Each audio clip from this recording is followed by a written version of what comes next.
من زيارتي للمغرب كنا مشينا لازمور، زرت مره واحده المغرب، لكن نتمنى نعاود نوليها لاني عندي فيها اصدقاء كثير نعزهم، مغاربه اوفياء ومغاربه حبوبين وطيبين. الشيء اللي مليح انهم كيجي رمضان كيما هاك يوجدوا له كما قلت لكم يتعايدوا فيما بيناتهم ويقولوا لبعضياتهم مبروك مبروك حضور رمضان، ويحضروا له اشياء كثيره.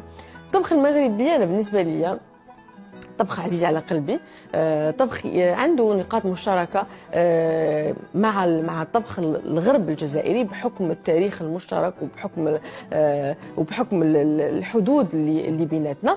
الحاجه اللي خلات الطبخ المغربي انه يتعرف، انا نظن انه العائلات محافظين عليه ويتوارث بشكل كبير، يعني وين ما تروح عند مغربي، وين ما كنت في العالم تاكل مغربي.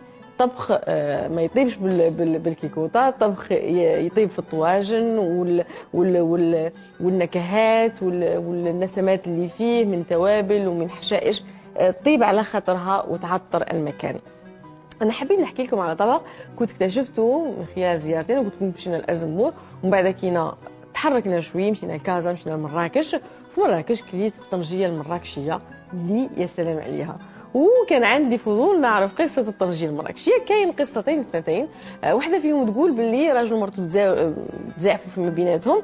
المراه قالت لراجلها، قالت له كومشي انا ما يكوت لك الجوع. هو النيف جاه النيف، رفد دي زانغريديون كيما هاك، حطهم في جره وخرج هكا زعفان بهم، مشى عند صاحبه عنده حمام، حطهم في واحد الفرن عنده ونساهم. كي ولا في الليل يديها حلها، اكتشف انه طبق ولا اروع. اللحم يذوب في الفم، كل اللي كانت الماكله والنكهات كانت بالنجنان.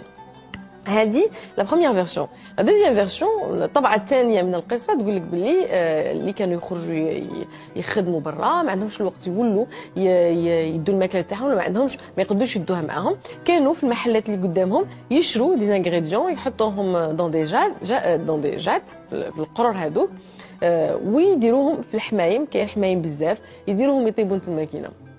المهم انه الطنجيه المراكشيه اخترعوها الرجال واستمتعنا بها كامل.